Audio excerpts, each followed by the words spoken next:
Kumusta po kayo mga minamahal naming tagapakinig? At isang magandang araw sa inyong lahat. Maligayang pagbabalik po sa aming channel, ang tahanan ng mga kwentong puso. Sabi nila, ang unang impresyon daw ay hindi nabubura. Paano kung ang unang tingin ay isang malaking pagkakamali? Sa mundong pinaiikot ng salapi at kapangyarihan, may puwang pa ba ang isang pusong busilak na nagkukubli sa likod ng payak na kaanyuan? Samahan ninyo kami sa isang kwentong magpapatunay na ang tunay na halaga ay hindi nakikita ng mga mata. Ang salaming pinto ng Bangko Gintuan ng Pag-asa ay bumukas ng walang tunog at ang malamig na hangin mula sa aircon ay tila isang sampal sa pisngi ni Diwa Marilag. Agad siyang naging sentro ng atensyon, hindi dahil sa paghanga, kundi dahil sa pagtataka. Nakatayo siya roon sa gitna ng makinang nasahig na marmol at mga taong nadaramitan ng karangyaan. Suot ang kanyang luma at kupas na daster na may maliit na butas sa laylayan. Ang kanyang mga paa ay nasa loob ng isang pares ng pudpod na tsinelas. Sa kanyang kamay, mahigpit niyang hawak ang isang bayong na yari sa pinagtagpi-tagping plastik. At sa loob nito, isang passbook na halatang luma na dahil sa pagkakalamukos ng mga pahina. "Excuse me po." Isang boses na matigas ang humarang sa kanya. Isang security guard na mas matangkad sa kanya, nakatingin mula ulo hanggang paa. "Ano po ang sadya natin dito sa bangko?" Napayuko na lamang si Diwa. Hinigpitan niya ang hawak sa kanyang bayong. Ang tanong ay magalang, ngunit ang tono nito ay puno ng pagdududa. Tila ba isa siyang dumi na napadpad sa isang malinis na lugar? Bago pa man siya makasagot, isang lalaking naka-Amerikana ang dumaan sa tabi nila. Ang guard ay mabilis na tumuwid ng tayo at sumaludo. "Magandang araw po, sir." Ang lalaki ay tumangulang at nagpatuloy sa paglakad. Iniwan si Diwa sa alapaap ng mamahalin nitong pabango. "Magwi-withdraw lang sana." Mahinang sagot ni Diwa sa guard na ngayon ay bumalik na ang tingin sa kanya. Nawala na ang paggalang sa mukha. Tinaasan lang siya nito ng kilay at sumenyas patungo sa mahabang pila. "Doon po kayo pumila." Tahimik na naglakad si Diwa patungo sa dulo ng linya. Ang bawat hakbang ay tila isang pagsubok. Naririnig niya ang mga bulungan sa paligid. "Tingnan mo yon, naligaw yata." "Nakapasok yan dito, baka mamalimos lang." Isang pamilyar na kirot ang gumuhit sa kanyang puso. Sanay na siya. Simula nang pumanaw ang kanyang asawang si Ambo, pinili niya ang ganitong buhay. Isang buhay na simple, isang buhay na malayo sa kinang ng yaman na iniwan nito. Ito ang kanilang pangako sa isa't isa. "Diwa, mahal ko."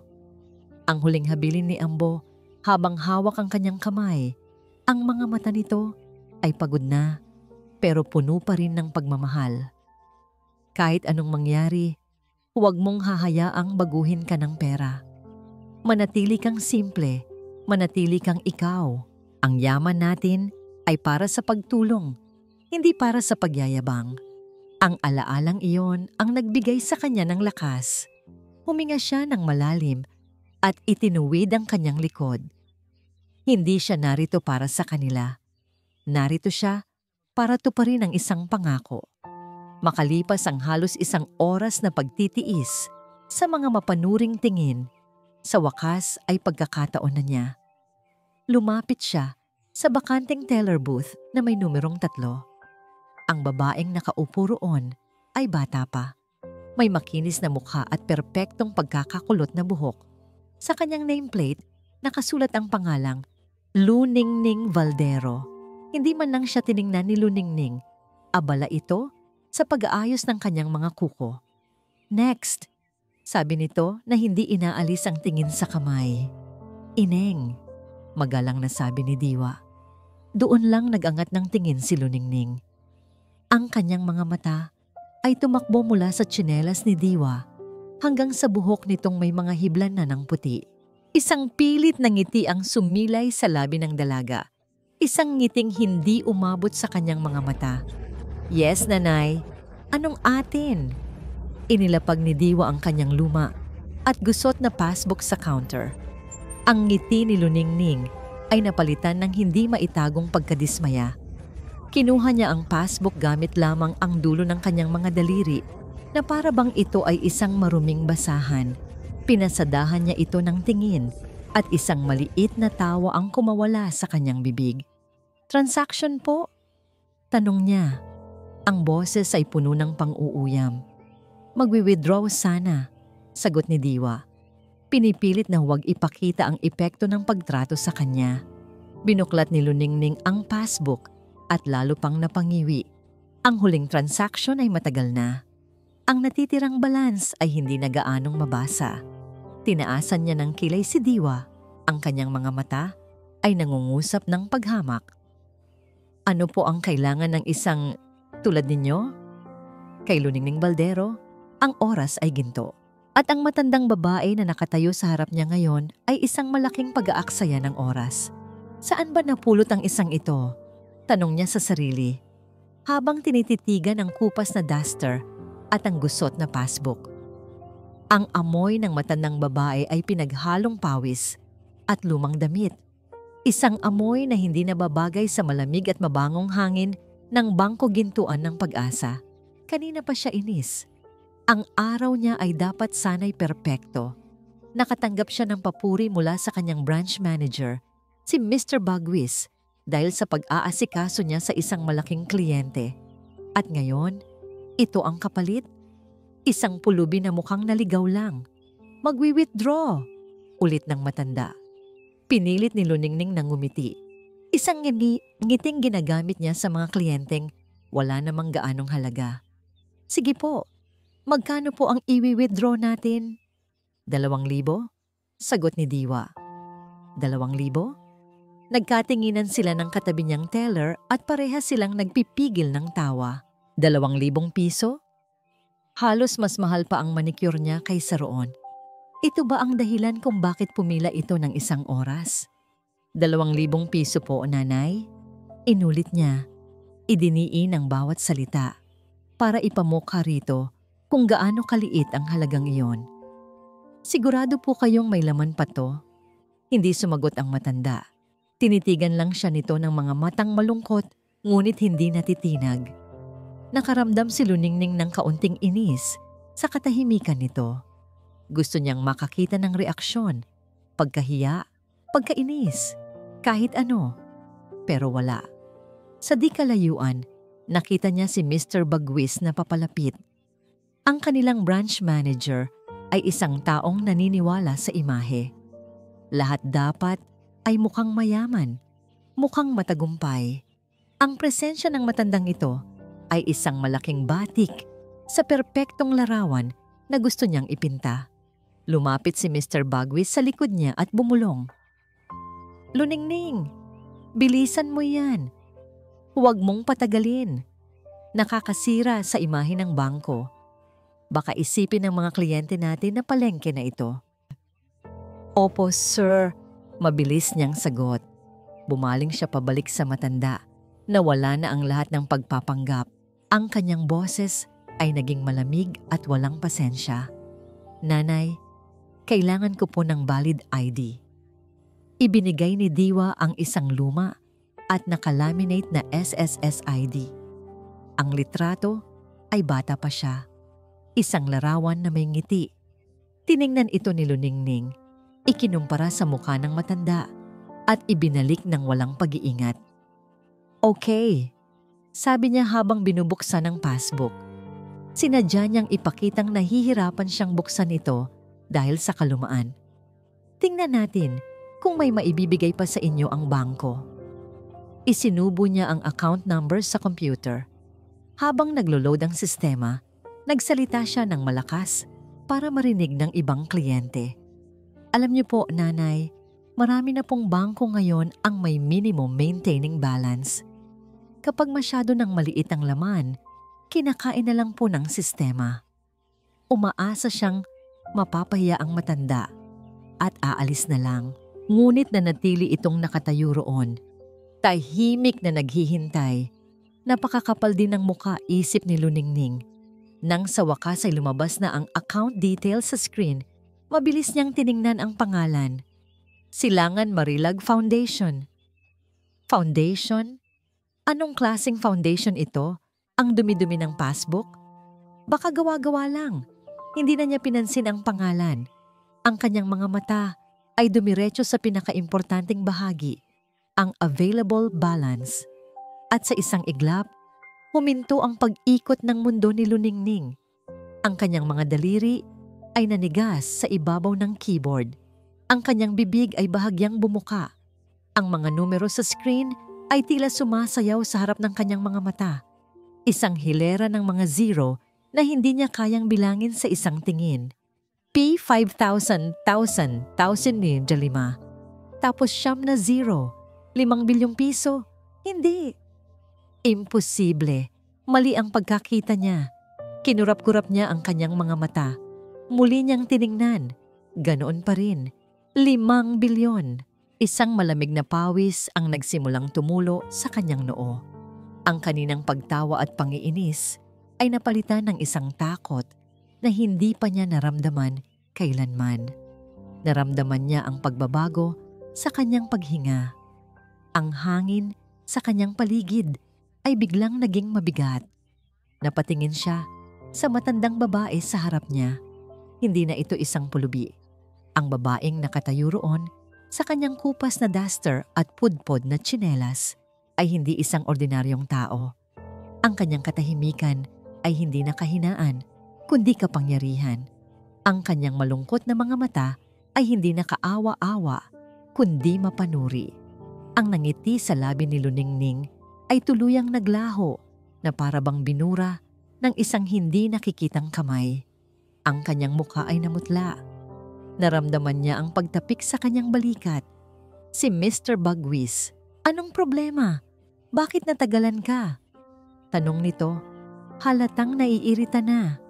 Hindi makapagsalita si Luningning. Itinuro lang niya ang nanginginig na daliri sa screen ng computer. Nakita ni Diwa ang pagbabago. Una, sa mga mata ng dalagang teller na si Luningning. Ang kaninang nag-aapoy na pangmamataas ay biglang naging isang lawa ng pagkatuliro at takot.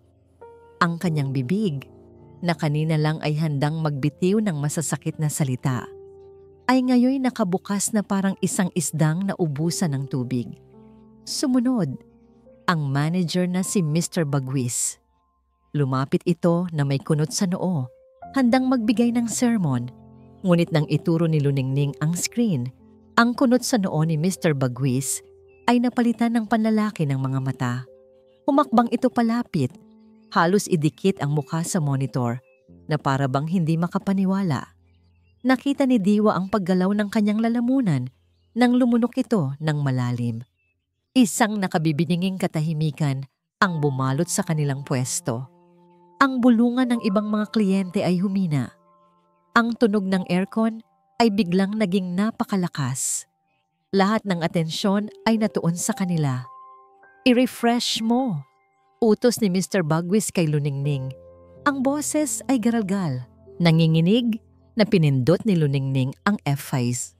Ang screen ay kumurap at ang mga numero ay muling lumitaw. Hindi nagbago. 5 bilyong piso. Muling napalunok si Mr. Bagwis. Ang pawis ay nagsimulang mamuo sa kanyang itaas na labi.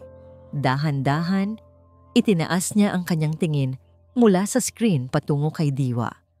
Ang tingin na yon ay iba na. Wala na ang pagkasuklam, wala na ang pagmamaliit. Ang naroon na ngayon ay isang halo ng gulat, pag-aalinlangan, at higit sa lahat, takot. Ma'am, nagsimula siyang magsalita. Ang boses ay halos hindi marinig. Bigla, tila may isang switch na nagbago sa loob ng bangko. Mabilis na itinulak ni Mr. Bagwis si Luningning palayo sa upuan. Umalis ka dyan, bulyaw niya rito, bago siya mismo ang umupo at humarap kay Diwa na may pinakamalapad na ngiting kayang ibigay ng kanyang mga labi. Ma'am, pasensya na po kayo sa abala. Nagkaroon lang po yata ng kaunting system error. Ako na po ang personal na mag-aasikaso sa inyo, sabi niya. Ang boses ay puno ng pilit na paggalang. Hindi kumibo si Diwa. Hinayaan lang niya itong magsalita. Luningning, kumuha ka ng tubig para kay ma'am, yung malamig. At ikaw, turo niya sa isa pang empleyado. Dalhin mo yung electric fan dito, baka naiinitan si ma'am.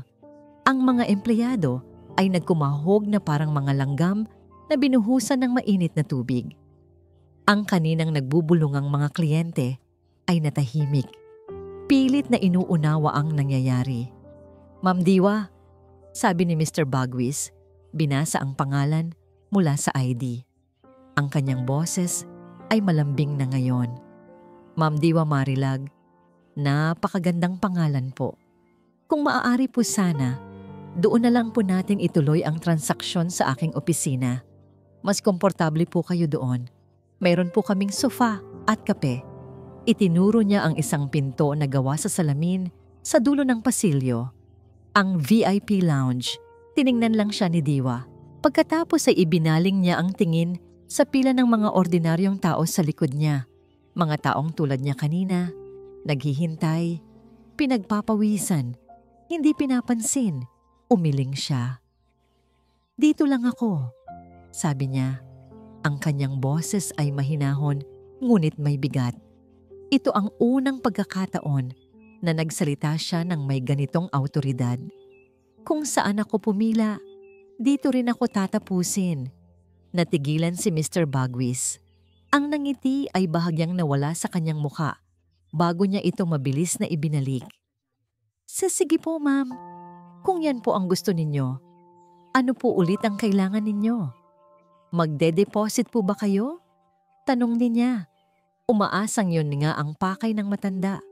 Tinitigan siya ni Diwa ng diretso sa mata. Sa likod ng mga matang yon, ang alaala ng pangako niya kay Ambo ay nagliliyab.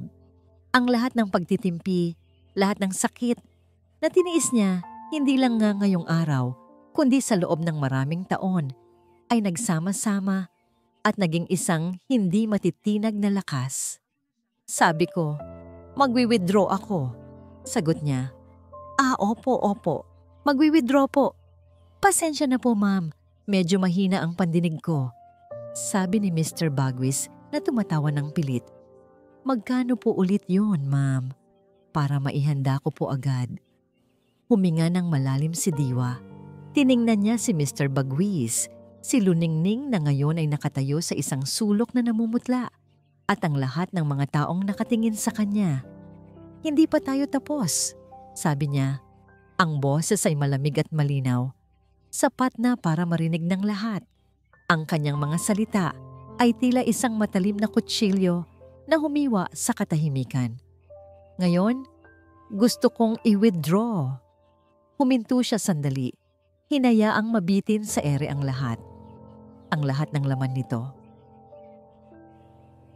Para kay Mr. Bagwis, ang mga salitang binitiwan ni Diwa Marilag ay hindi isang simpleng utos.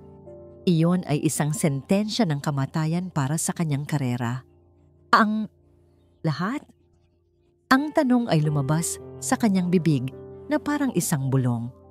Ang 5 bilyong piso ay isang numero lamang sa screen kanina. Ngayon, ito ay naging isang konkretong banta, isang dambuhalang alon na handang lumamon sa kanya ng buo. Pinilit niyang tumawa, isang tawang tunog na parang nabibigkas na pusa. Naku, Ma'am Diwa, nagbibiro po yata kayo. Napakalaking halaga po yon. Baka po meron lang kayong ibang gustong gawin sa pondo? Investment perhaps? Mayroon po kaming mga bagong time deposit products na may mataas na interes. Gusto kong i-withdraw ang lahat. Ulit ni Diwa. Ang boses ay hindi nagbabago. Walang bahid ng pagbibiro. Cash. Doon na gumuho ang mundo ni Mr. Bagwis. Cash? Kahit ang lahat ng branch ng Bangko Gintuan sa buong Maharlika City, kapag pinagsama-sama, ay hindi kayang maglabas ng ganoong kalaking pera sa isang araw. Ang utos na ito ay hindi lang mahirap. Ito ay imposible. Ang kanyang paningin ay nagsimulang manlabo. Ang kanyang puso ay dumadagundong sa kanyang dibdib. Isang patak ng pawis ang tumulo mula sa kanyang noo. dumaan sa kanyang kilay at pumatak sa ibabaw ng makintab na counter. Pero, ma'am, nagsimula siyang muli. Ang boses ay nanginginig na. Hindi po ganun kadali iyon. May mga proseso po tayong kailangang sundin. Kailangan po nating ipaalam sa head office. Aabutin po ng ilang araw. Kung ganoon, magsisimula na akong maghintay, sagot ni Diwa at umupo sa isa sa mga upuang para sa mga naghihintay na kliyente na para bang wala siyang ibang gagawin sa buong araw. Nagpanting ang tainga ni Mr. Bagwis. Panic. Iyon ang salitang naglalarawan sa kanyang nararamdaman. Tumingin siya sa paligid. Ang mga kliyente ay nagbubulungan na ng malakas. Ang ilan ay nagsimula nang mag-video gamit ang kanilang mga cellphone. Ito ay isang PR nightmare. Isang sakuna. Luningning! Sigaw niya. Tumawag ka sa head office ngayon na. Si sino po ang tatawagan ko, sir? Tanong ni Luningning. Ang muka ay basang-basa na ng luha. Kahit sino. Ang presidente. Ang vice president. Sabihin mo, Code Red, emergency. Tumakbo si Mr. Bagwis patungo sa kanyang opisina. Ang pinto ay malakas na isinara. Hinablot niya ang kanyang telepono at nag-dial. Hello? Regional Head Office? This is Bagwis from Maharlika Branch. We have a major situation here. A client wants to withdraw 5 billion pesos. Yes, 5 billion in cash. Ang boses sa kabilang linya ay kalmado noong una. Ngunit habang ipinapaliwanag ni Mr. Bagwis ang sitwasyon, narinig niya ang pagtaas ng tono nito. Samantala, sa labas, ang buong bangko ay nagkakagulo. Ang ibang mga teller ay hindi na makapag-concentrate sa kanilang trabaho. Ang mga guard ay hindi alam kung ano ang gagawin. Si Diwa Marilag lang ang nananatiling kalmado. Nakaupo ng tuwid, ang kanyang bayong ay nasa kanyang kandungan. Ang kanyang mga mata ay nakapikit na, para bang nagdarasal. Isang junior officer, nanginginig sa takot, ang lumapit kay Luningning. Nakita mo ba ang pangalan ng account? Oo, bakit? Sagot ni Luningning habang naghihintay na may sumagot sa telepono. Silangan Marilag Foundation, hindi ba pamilyar sa'yo yan? Umiling si Luningning. Iyan ang foundation na itinayo ng founder ng bangko, si Don Generoso Silangan, kasama ang kanyang business partner noon. Halos lahat ng charity work ng bangko ay galing sa pondong yan. Pondo po ito ng buong bangko. Ang telepono sa kamay ni Luningning ay bumagsak sa sahig. Ngayon, naintindihan na niya. Ang kanilang ginawa ay hindi lang pang-iinsulto sa isang ordinaryong mayaman. Ang kanilang ginawa ay isang paglapastangan sa mismong kaluluwa ng institusyong kanilang pinagtatrabahuhan. Sa loob ng opisina, si Mr. Bagwis ay halos lumuhod na habang kausap ang kanyang superior. Sir, please, tulungan niyo po ako. Hindi ko po alam. Mukha po siyang mahirap. Ang sagot mula sa kabilang linya ay malamig at walang awa. This is your mess, Bagwis. You fix it. O baka gusto mong ako mismo ang pumunta dyan para ayusin yan? Bago pa man makasagot si Mr. Bagwis, isang malakas na tunog ng preno ang narinig mula sa labas. Isang itim na Mercedes-Benz, ang pinakamahal na modelo, ang huminto sa mismong tapat ng pinto ng bangko. Ang lahat ng tao sa loob, pati na si Diwa, ay napalingon. Bumukas ang pinto ng sasakyan. Isang lalaking nakabaston, may puti ng buhok ngunit tindig na puno pa rin ng kapangyarihan, ang bumaba. Ang kanyang mukha ay seryoso, ang kanyang mga mata ay tila nag-aapoy sa galit. Kilala siya ng lahat. Ang kanyang mukha ay nasa bawat anibersaryo ng bangko, sa bawat annual report. Si Don Generoso Silangan. Ang nag-iisang may-ari ng Bangko Gintuan ng Pag-asa. Ang pagdating ng itim na sasakyan ay tila isang kidlat na gumuhit sa maulap na alaala ni Diwa. Ang pamilyar na kotseng yon, ang imahe ni Don Generoso Silangan. Lahat ng yon ay nagbalik sa kanya sa isang hapon, 3 taon na ang nakalipas. Isang hapon na kailanman ay hindi niya malilimutan. Ang hangin ay mainit-init pa at ang araw ay dahan-dahang lumulubog sa kanluran, nag-iiwan ng mga kulay kahel at lila sa kalangitan. Nakaupo sila sa kanilang maliit na beranda, sa kanilang simpleng bahay na malayo sa kabihasnan, siya at ang kanyang asawang si Ambo. Si Ambo ay nakasandal sa isang silyang digulong. Ang kanyang katawan ay payat na, kinain na ng sakit, ngunit ang kanyang mga mata ay buhay na buhay pa rin. Puno ng pagmamahal habang pinagmamasdan ang dapit hapon. Maganda, hindi ba, mahal ko? Sabi ni Ambo. Ang boses ay mahina na. Hinawakan ni Diwa ang kamay nito. Ang balat nito ay malamig, ngunit ang paghawak nito ay mahigpit pa rin. Napakaganda, mahal ko. Naalala mo ba noong nagsisimula pa lang kami ni Generoso? Nagpatuloy si Ambo. Isang maliit na ngiti ang sumilay sa kanyang mga labi. Dalawang magkaibigan na walang dala kundi pangarap. Nangarap kami na magtayo ng isang bangko na hindi lang para sa mayayaman. Isang bangko na may puso. Isang bangko para sa mga ordinaryong Pilipino. Tumango si Diwa. Pinipigilan ang mga luha. Naaalala niya ang lahat. Ang mga gabing walang tulog. Ang mga tasang walang laman ng kape. Ang mga sakripisyo. Ang bangko gintuan ng pag-asa. Iyan ang pinangarap namin. Pag-asa. Inulit ni Ambo. Ngunit ang pera, Diwa, ay isang mapanlinlang na bagay. Kapag lumaki na, madali nitong binubulag ang mga tao. Nakakalimutan nila kung saan sila nanggaling. Nakakalimutan nila ang mga taong dapat sanay kanilang tinutulungan. Tumingin si Ambo sa kanya ng diretso. Ang kanyang mga mata ay puno ng isang huling kahilingan. Kaya mangako ka sa akin, Diwa.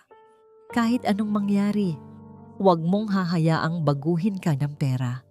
Manatili kang simple, manatili kang ikaw, ang yaman natin. Ang Silangan Marilag Foundation, gamitin mo ito para ipaalala sa kanila ang ating pangarap. Ipaalala mo sa kanila, lalo na kay Generoso, kung bakit natin sinimulan ang lahat ng ito. Isang mainit na luha ang tuluyang pumatak mula sa mata ni Diwa.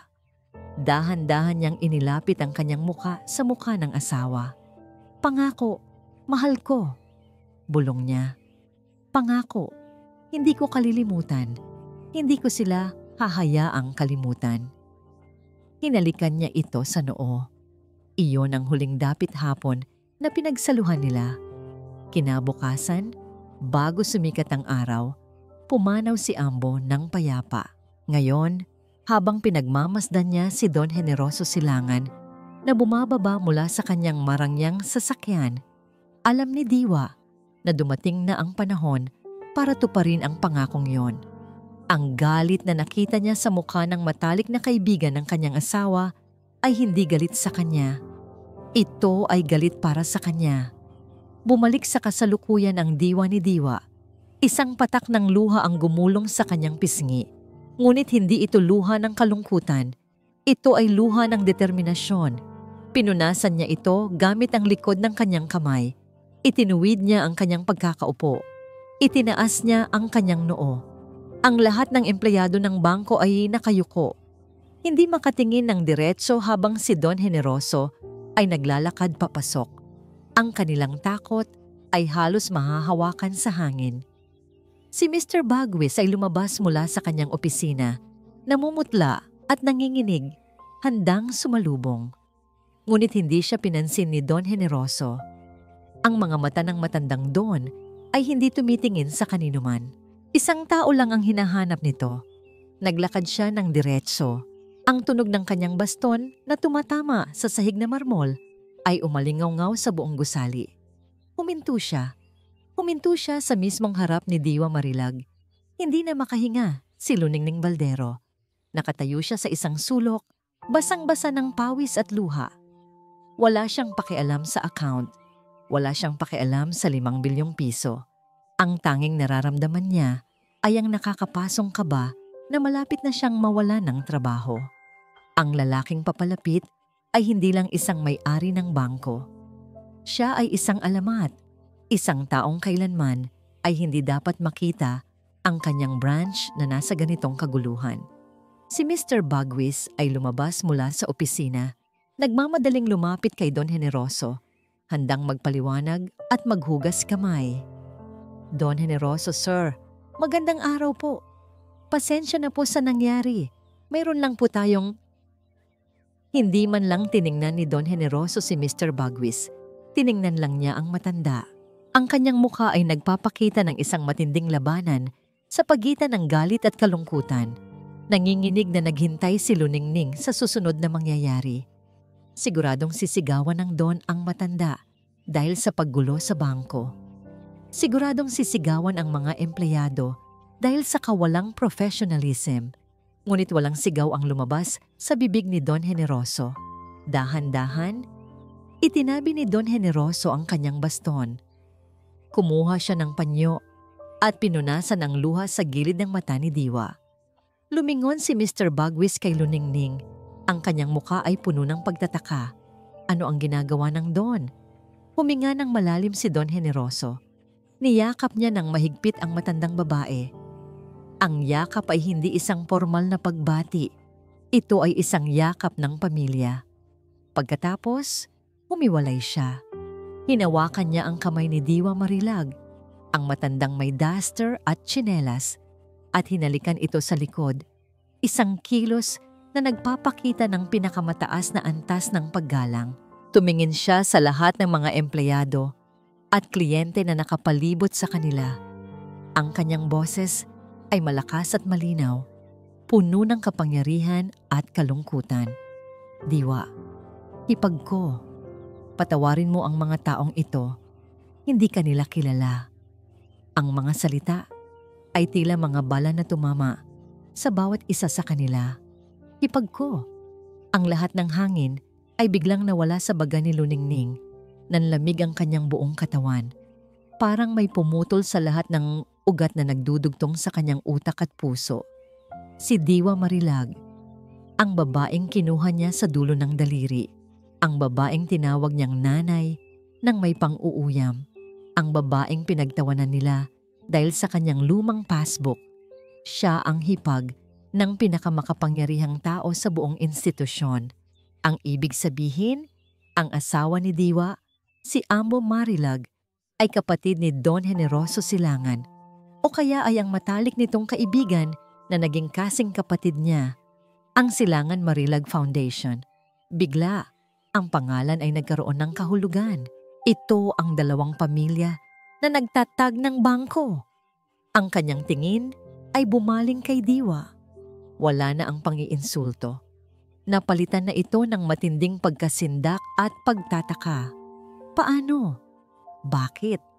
Bakit niya tinago ang kanyang sarili sa likod ng ganoong kasimpleng anyo? Sa tabi ni Luningning, si Mr. Bagwis ay naglakad gulay na papalapit sa Don. Ang kanyang mukha ay hindi na maipinta. Walang salita. Walang paliwanag ang makakapagligtas sa kanya ngayon. Bumaling si Don Generoso.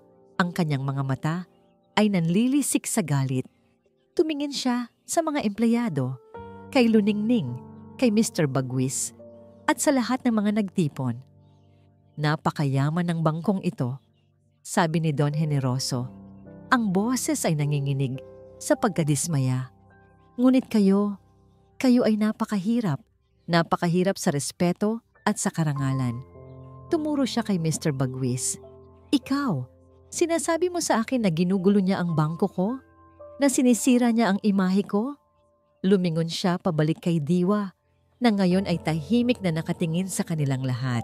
Ang babaeng ito, si Diwa Marilag, ay ang asawa ng aking yumaong katuwang at pinakamatalik na kaibigan.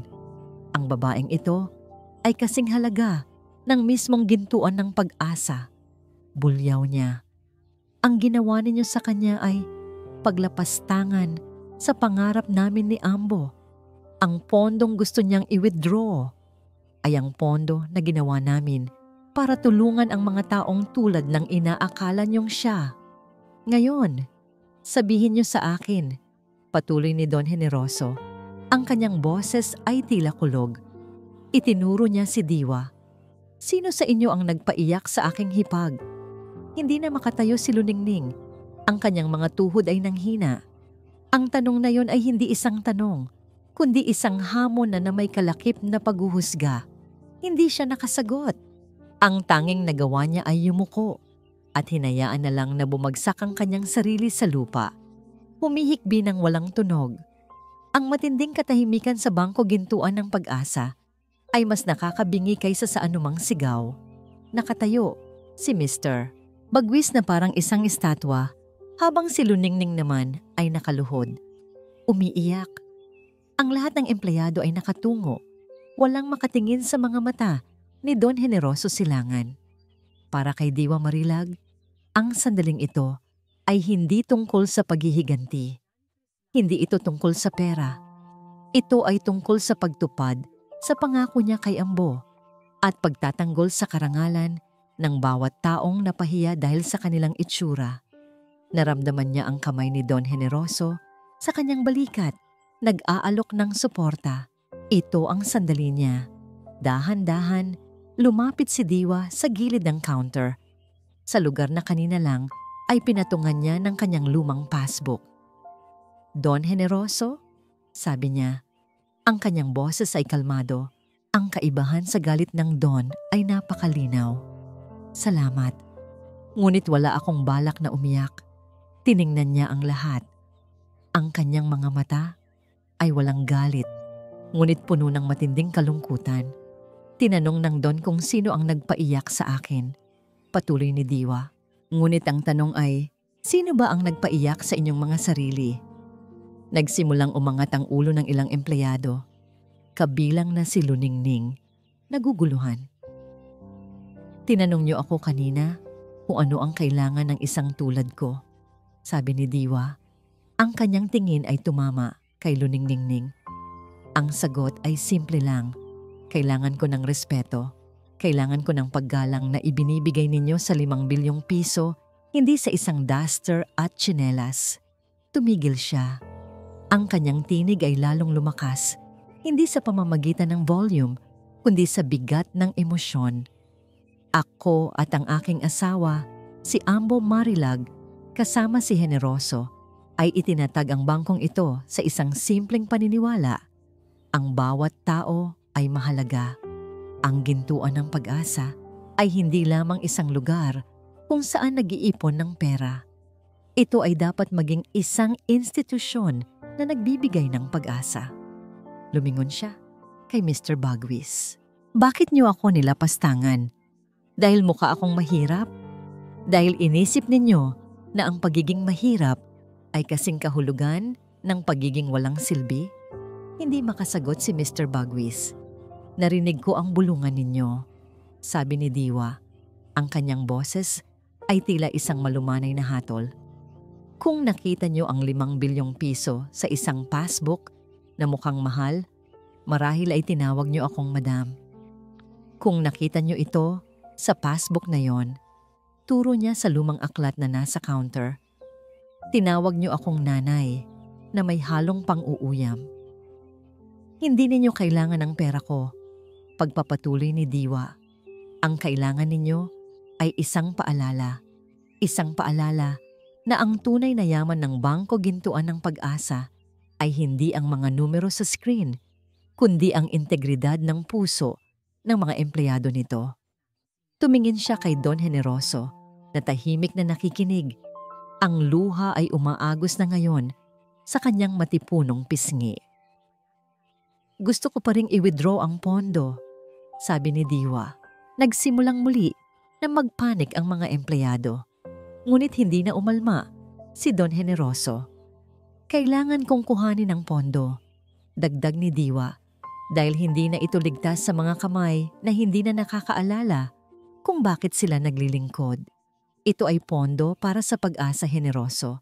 Hindi ito para sa pagmamataas. Niyuko ni Don Generoso ang kanyang ulo.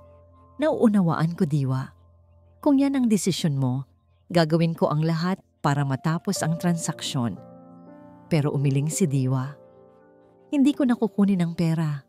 Nagkaroon ng paghinga ng kaluwagan mula sa mga empleyado. Ngunit mabilis itong naputol nang itaas ni Diwa ang kanyang kamay. Pero mayroon akong isang kondisyon. Ang lahat ay nakatingin kay Diwa Marilag, naghihintay na ibagsak ang kanyang panghuling hatol. Ano po ang kondisyon, Ma'am Diwa?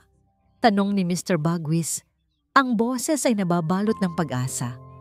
Tiningnan ni Diwa ang matandang kaibigan ng kanyang asawa. Heneroso, ang bangkong ito ay itinatag sa pagmamahal. Ang mga empleyado mo ay tila nakalimutan na ang simpleng katotohanan na yon. Bumaling siya sa lahat ng mga nakatayo. Ang kondisyon ko ay ito. Ang lahat ng tubo na kikitain ng Silangan Marilag Foundation sa taong ito, pati na ang porsyento ng mga bonus ng mga senior management ay gagamitin para pondohan ang isang bagong programa. Anong programa, Diwa? Tanong ni Don Generoso, ang kanyang mukha ay seryoso. Isang programa na tatawagin nating Serbisyong May Puso. Nagulat ang lahat. Sa loob ng isang buwan, patuloy ni Diwa, lahat ng empleyado sa bawat sangay ng Bangko Gintuan ng Pag-asa ay kailangang dumaan sa programang ito. Wala nang focus sa kita at kota. Ang tanging layunin ng programang ito ay turuan kayong lahat tungkol sa empatiya at respeto. Turuan kayong makita ang halaga ng isang tao, hindi ang laman ng kanilang wallet. Turuan kayong alalahanin na bawat lumang passbook ay may kwento ng hirap at pag-asa. Hindi nagsalita si Don Generoso sa loob ng ilang sandali. Pagkatapos, isang ngiti ang sumilay sa kanyang labi.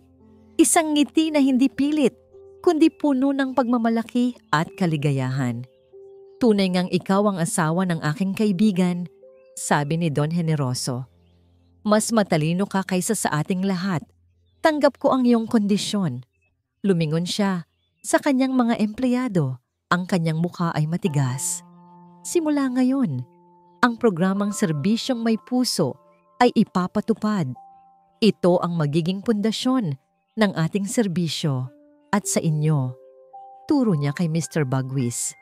Hindi ko kailangan ng isang manager na mas binibigyang halaga ang salamin at marmol kaysa sa mga tao. Tanggal ka na.